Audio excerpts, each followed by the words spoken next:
The series starts with a flashback of what happened 3 years ago. On an island, there are gigantic ants causing havoc. There are people on the island who are currently engaged with the ants, but are getting massacred.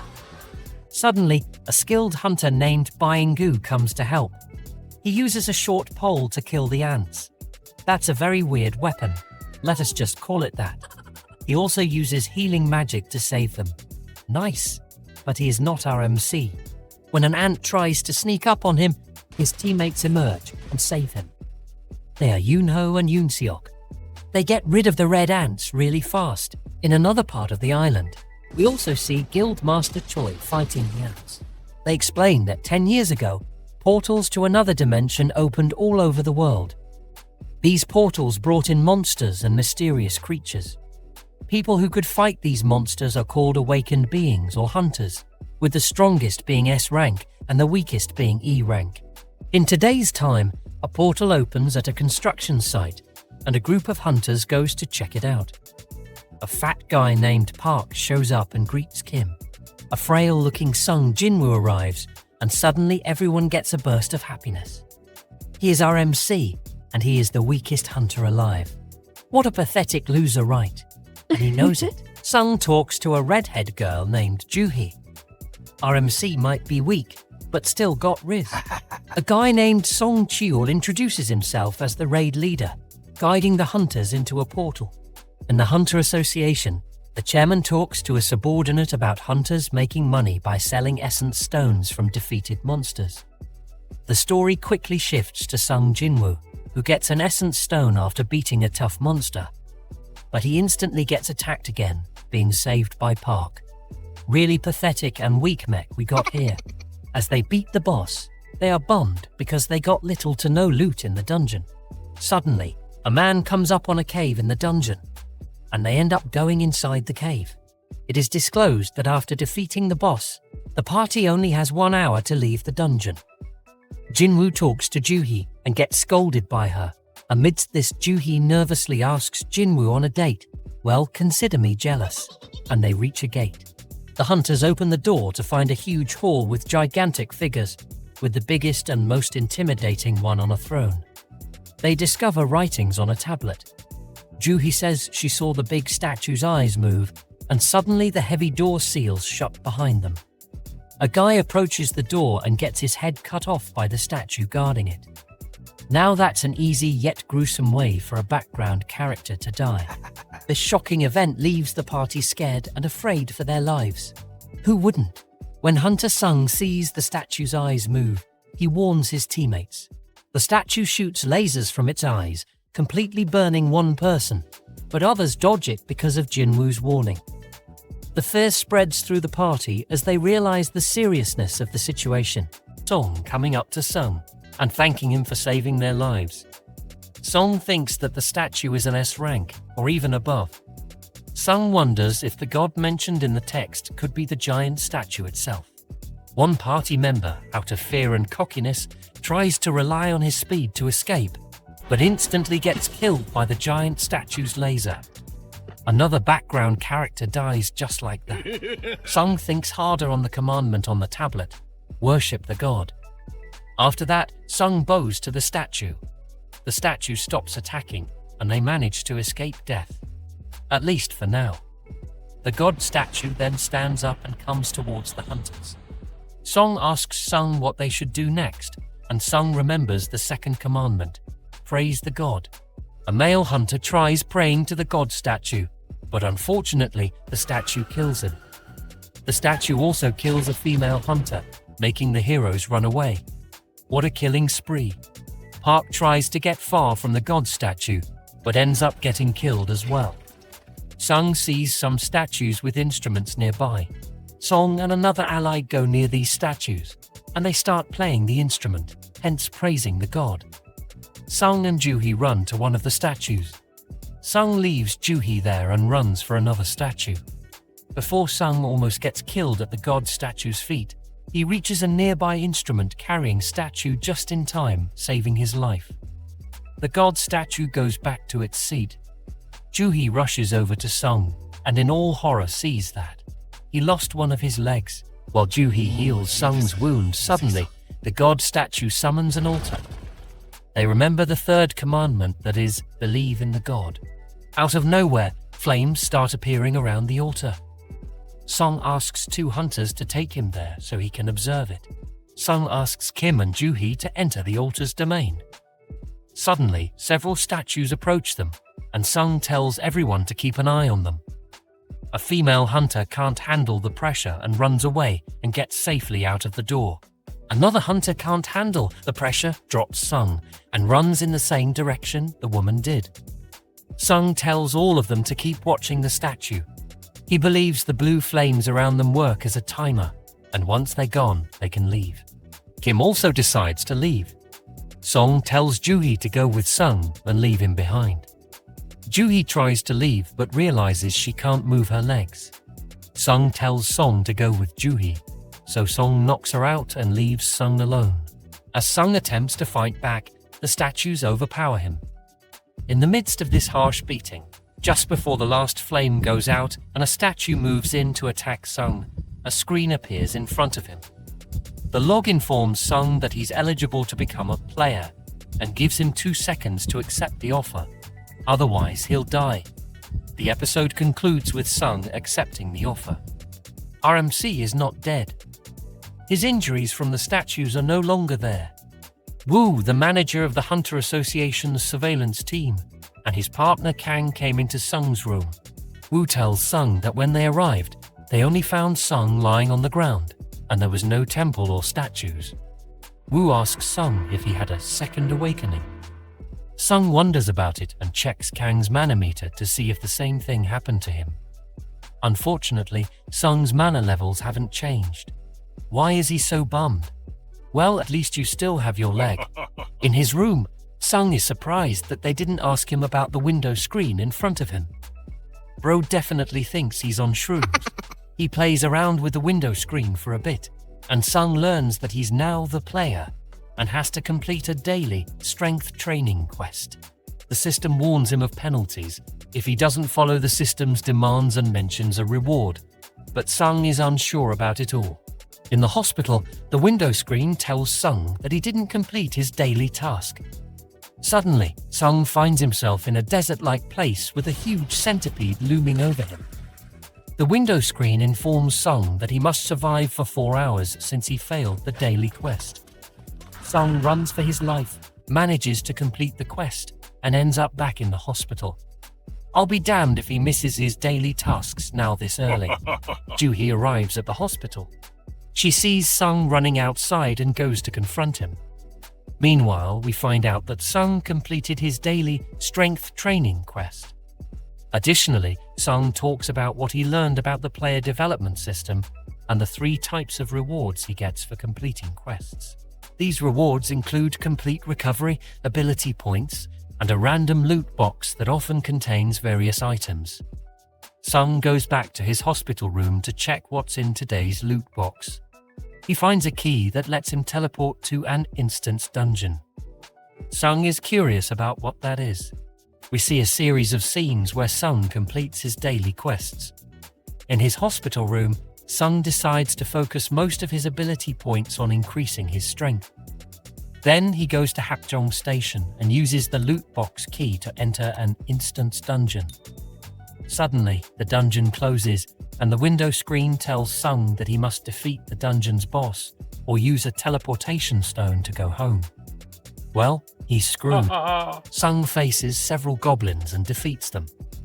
Then a steel-fanged lichen appears, making Sung uneasy. He's worried because he knows he can't rely on anyone to heal him if the lichen injures or kills him. The episode ends with the lichen leaping towards Sung, the steel-fanged lichen leaping towards Sung. Luckily, Sung manages to dodge the attack and counter with a punch to the lichen.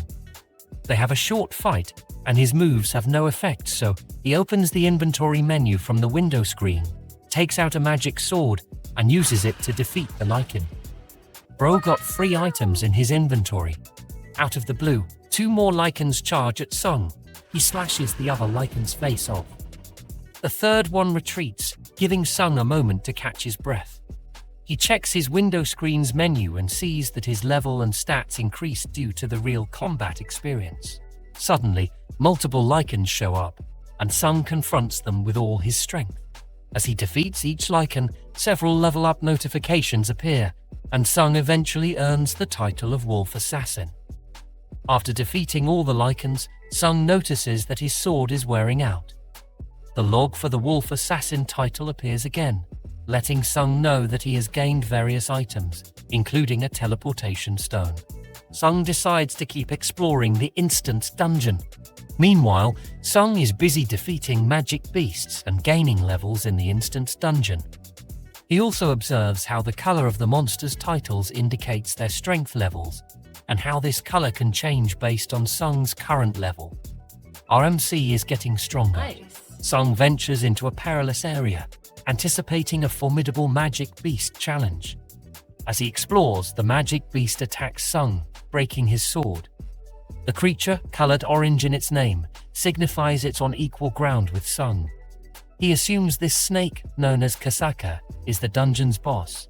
Quite obvious, isn't it? Despite uncertainty about facing its impenetrable skin, Sung engages in battle. He has a really hard time fighting the snake. Reflecting on courage, weakness, and strength based on his experiences as a hunter and a citizen over the years, fueled by determination and memories of the god statue, he's becoming cool by the second.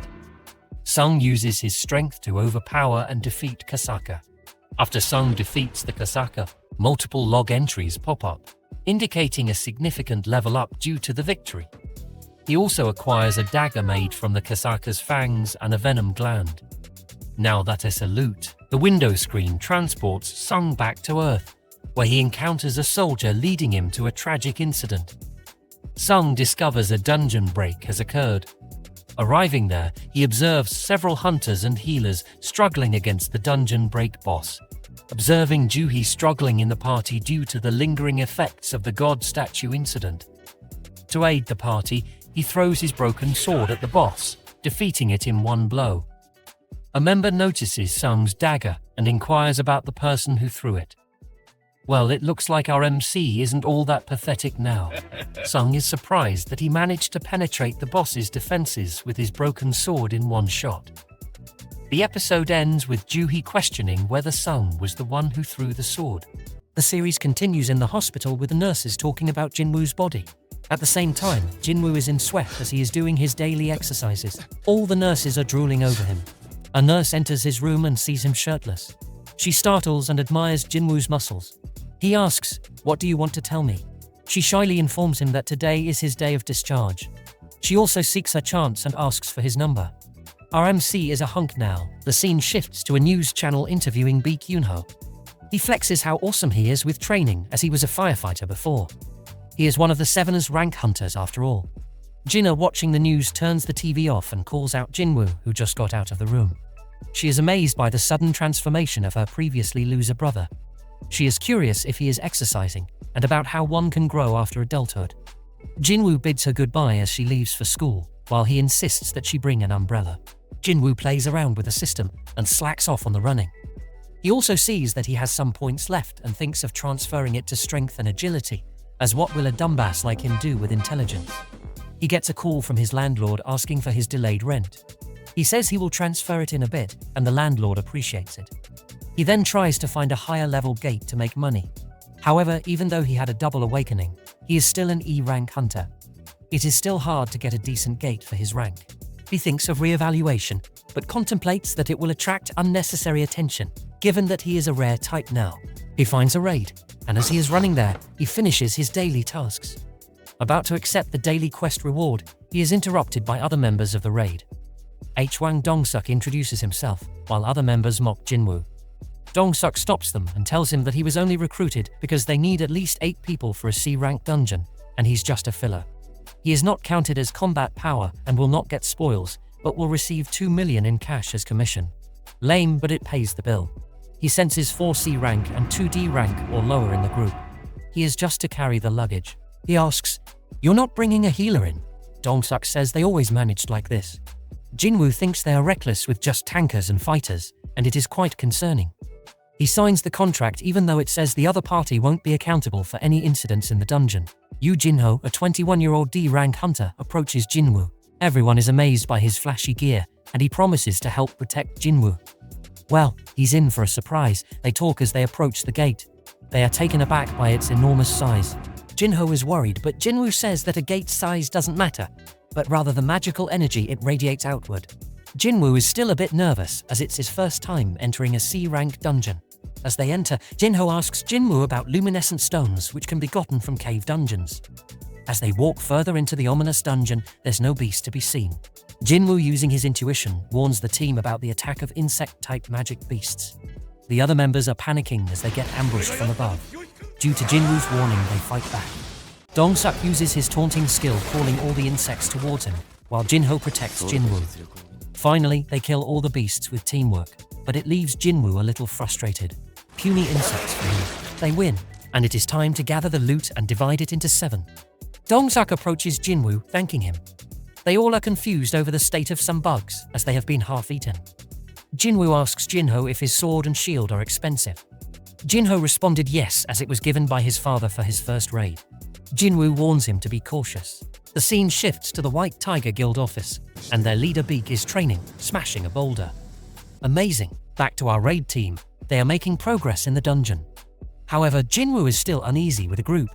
They then reach a room full of magic crystals. They hit the jackpot. Everyone's excited. Dong-suk dreams about surpassing his brother. Jinho asks Dong-suk about Jinwoo's contract about the spoils, and magic crystals are not considered as spoils. Dong-suk cheerfully says it will be divided fairly. However, they need to deal with that guy first, a deadly, terrifying-looking spider who is currently sleeping. Dong-suk cautions everyone and tells them that they'll need to harvest the magic crystals before it wake up. He asks one of his men, and suddenly they don't have enough equipment to harvest the crystals. Dong-suk tells Jinwoo and Jinho to stay put while they bring the tools. Jinwoo's suspicion about this team grows. He's spot on as Dong-suk, with an evil grin, asks Q1 to block off the entrance to the tunnel, trapping Jinwoo and Jinho. Jinwoo remembers Chiul's advice about the weak being used as bait to lure the enemy, as there's no surveillance in the dungeons. Jinho is terrified as the giant spider, a C-rank boss, wakes up. He steps up to defend Jinwoo, but Jinwoo steps forward saying, "Jinho, stay put. I'll handle this guy." Jinwoo conjures up his dagger, and we see the world's weakest hunter face to face with a C-rank boss. Dong-suk and his minions come out of the gate, and without any remorse, they wait for the boss spider to kill both Jinwoo and Jinho. A minion asks why they make it complicated and not just kill the two. Dong-suk explains they just wait for the spider to sleep after it kills both of them to get the mana crystal. They won't blast their way in, as there is a small opening above the lair. If not, they would kill it themselves, but eyeing on Jinho's expensive equipment, Dong-suk searches for Jinho's family. In the dungeon, Jinho tries to persuade Jinwoo to run away, as only a B-rank hunter or higher can defeat a C-rank boss. Jinwoo contemplates that all the previous monsters he faced were D-rank or lower. But still, our hero doesn't have fear in his heart, as he feels stronger now. He stays firm and composed and proceeds forward. The clash begins. The real hunt begins now.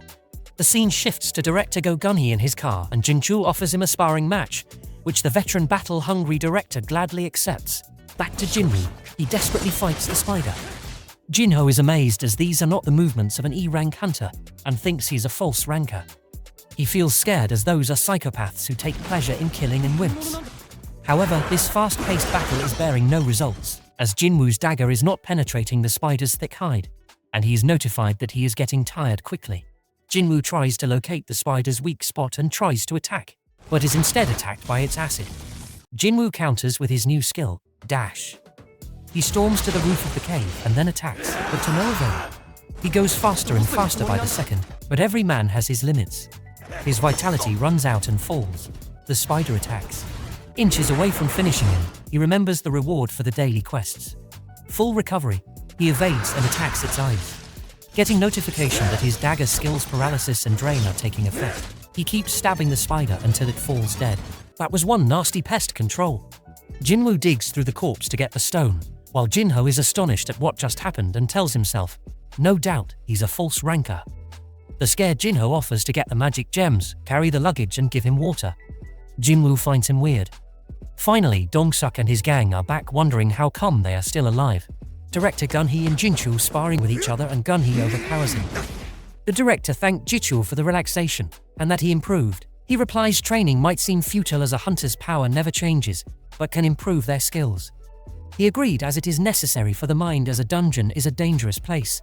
Back in the dungeon, Dong-suk and his men contemplate what happened, and are amazed that Jinho was able to kill a C-rank boss. They also know his status as heir to Yujin Construction. Dong-suk offers to spare him and says, "Kill Sung Jinwoo." He shows their true colors of killing the useless ones to get the spoils themselves and threatens to kill him if he does not comply with them. Our righteous Jinho, with fear in his heart, stands against him to defend Jinwoo. As they approach Jinwoo, an urgent quest appears to kill the 6 men. At the same time, Jinwoo is heavily attacked by Q1. Is he dead? The scene shifts to 3 women at a cafe talking about their guilds. They talk about how magnificent Hunter Chav is by taking down a ranked dungeon beasts with ease when they struggle. They discuss their guilds more. While all that, Jinwoo lies in the rubble. He reflects upon the past, the present, and what the system wants him to do. Does he really have to kill people? Else, his heart will stop. He understands it wants him to be stronger and gets up. Dong-suk thinks Q1 was playing around, but in reality he wasn't. He gave it his all. Jinwoo warns them, "If you guys are hunters, you should be ready to become hunted." One of Dong-suk's men approaches and moves him, but he cuts off his head. Jinwoo reflects upon what he has done. "I killed someone. What if don't? I will be the one to die." No turning back, only the strong can survive. They all attack Jinwoo, but can't keep up with his pace. Slash, he stabs the first one. Slash, the second one, paralysis and drain activates. 2 more men die, and they keep falling. Q1 attacks, but is instantly killed, leaving only Dong-suk. Dong-suk doesn't back away and makes his body as hard as steel. Jinwoo slams him to the ground and says, "You are strong, but I'm always leveling up." Dong-suk begs for his life, but Jinwoo kills him, finishing the quest. The dungeon starts to collapse. Outside, they both give their report while Jinwoo gets quest reward options. Murderous intense skill catches his attention. Enemies' abilities are halved. Jinho gives thanks to Jinwoo. As it starts raining, Jinwoo is glad he had his sister take the umbrella. The episode ends with a muscular guy in a building, looking outside his glass wall. The series continues with a subordinate reporting to Chief Jincho. He reports to him about the incident at the C-rank gate, in which our boy Jinwoo completely massacred those losers. Jinchul is surprised at Jinwoo's involvement in this dungeon after the double lair incident, but even more at Dong-suk's death. The scene shifts to Jinwoo coming home with fried chicken. Jinna is super happy, and they start to eat. As they eat, Jinna cannot stop yapping and asks all the wrong questions. She's curious about Jinwoo's companions on the raid, making him contemplate his actions. Did he just kill actual human beings? Is he feeling any regret? Will he do it again? He tries to drown his sorrows in alcohol, but to his dismay, the system just detoxifies the alcohol, making it plain juice. Jinwoo goes back to his room and keeps drinking alcohol. He notices he's not feeling drunk and thinks it's because of the player log system. Then the player log tells him he got a reward, long-lasting buff health and longevity, from the double dungeon that's stopping him from getting drunk. Jinwoo realizes that's why his body healed after the dungeon mess. Later, Jinho wakes Jinwoo up and says Jinho wants to meet him at a cafe. At Cafe Peen, Jinho talks to Jinwoo about making a strike team. Sung replies with a big no, but Jinho is also stubborn. Jinho says he wants to be a licensed guild master. He tells Jinwoo he needs to do 19 more raids for his plan, as it needs at least 20 raids to become a guild master. He says his dad wants to make a guild for business reasons. His dad wants an S-rank hunter to be the leader, and Jinho's brother to be second in command. Jinwoo is worried about them hiring an S-rank, and it might cause a big power shift. Jinho gives Jinwoo papers about a building his dad wants to use for the guild. It is worth 30 billion, and he offers it to Jinwoo if he helps with 19 raids. Jinwoo thinks about it being hella greedy. Jinwoo eventually chooses to be jobless over 30 billion and leaves. Meanwhile, we switch to Dong-suk's brother Dong-soo. He asks the pretty assistant to find out about the 2 people who went on the raid with his brother and his men. Laura gives Dong-soo a document about what happened. Dong-soo thinks his brother was murdered by an E-rank, kind of lame, and asks Laura what would happen if he killed someone in another country. She answers it depends if there's an extradition treaty or not, etc. He asks for his schedule to be clear. He will go to Korea, and he hopes Jinwoo and Jinho will stay alive long enough for him to get revenge. While Jinwoo and Jinna go for a run, they talk about what they would do if they had 30 billion. Jinwoo runs faster and leaves Jinna behind. He checks his player log and sees he's done more running than the quest asked for. He wonders how high the quest can go and keeps running. He finds out the system stops at a certain point. Also, he sees the daily quest changed into a secret one. He checks the rewards he got from this quest. He finds a blessed random loot box and opens it. He then gets the Demon Castle's key. The item says it lets Jin Woo enter an S-rank dungeon called the Demon's Castle. If he beats it, he'll get ingredients for the Elixir of Life, which can cure all illnesses with magic. Jin Woo visits his mom and wonders if the elixir can help her. He opens the dungeon resembling the gates of hell. Jin Woo goes into the dungeon and decides if things get bad, he'll use the teleportation stone he saved. He comes face to face with a dreadful three-headed demon dog, Cerberus. He lunges forward with his puny attacks that do not affect the beast. Jin Woo draws out all his cards, but all his abilities are cancelled out. Cerberus lunges forward and bites his hand clean off. He uses full recovery, but there's still an overwhelming difference in strength. Cerberus keeps beating him up. He tries to use his teleportation stone, but Cerberus attacks him and he drops it. He runs and goes to the player log's store and buys some potions, but it doesn't help much. He has very low HP. Jin Woo remembers he still has Kasaka's venom gland in his bag. He drinks it and gets a buff of minus 20% physical damage. He gets attacked by Cerberus again and gets tossed like a rag doll, but finally his attacks are inflicting some damage. As Cerberus holds him in its jaws, he stakes his life on it and stabs Cerberus in the eyes again and again.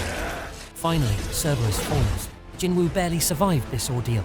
After getting healed for leveling up, he gets rewarded with the recipe to make the Elixir of Life and another key.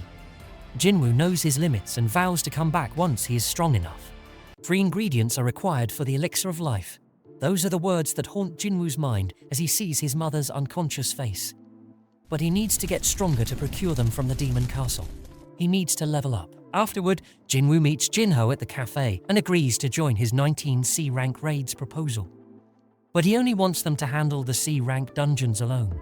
Jin-ho is confused by Jin Woo's condition as C-rank dungeons usually need 8 people in a team. Jin Woo suggests they can hire others, similar to what Dong-suk did. Even though Jin-ho doubts it will work, it isn't like he has any other choice. Jin-ho is ecstatic to start raiding the dungeons with Jin Woo.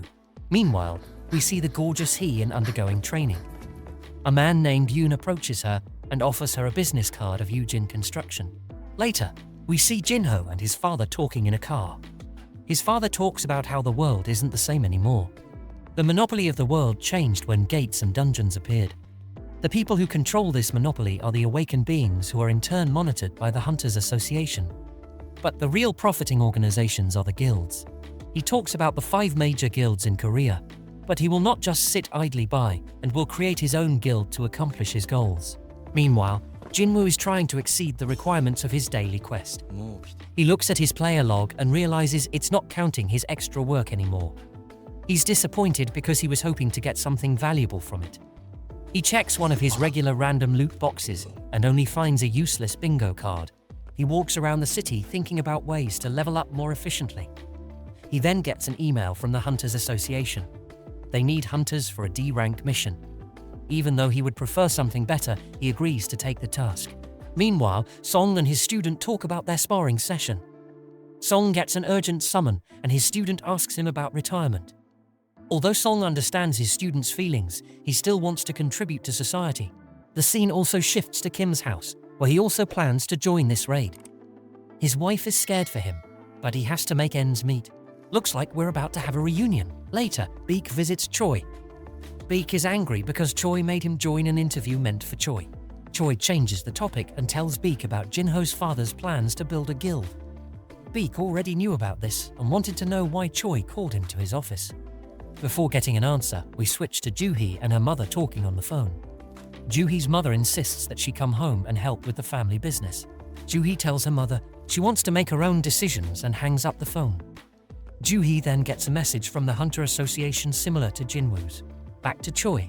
He visits him in his office and mentions she got a business offer from a scout at Yujin Construction. She turned down their offer to be a guild master, but wants Choi to explain what he and Beek talked about. We then see Beek in a bar, thinking about his conversation with Choi regarding the failed raid at Jeju Island. Choi is upset that society has forgotten about the disaster there, unlike them. He wants to clear the island in the future. He is called the ultimate soldier, but for what cause? Beak also drowns in sorrow as he remembers Yoonseok, and for a moment we see a crusty old man begging for someone to die. Afterward, Jin Woo heads out for a raid without any equipment, which worries his baby sis. Song, who is also heading towards the gate, bumps into him. Both catch up as Song can barely recognize Jin Woo. Both head towards the D-rank gate, and as fate would have it, Joo-hee and Kim are also there. Kim is too ashamed to face them as they are catching up. 3 devious-looking prisoners, along with an official, arrive there. One of the associates explains that C-rank prisoners will be joining them as substitutes for the expedition.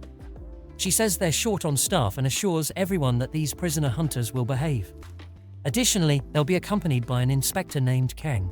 Kang introduces himself and assures everyone that he'll keep the prisoners under control. Song asks Jin Woo if he can lead the group despite their past experiences in a double dungeon expedition. Jin Woo agrees and Song is really grateful for this chance. The episode ends with Song leading the group into the dungeon. That's our recap for today. Thanks for watching. Remember to subscribe, like, and enable the notification bell.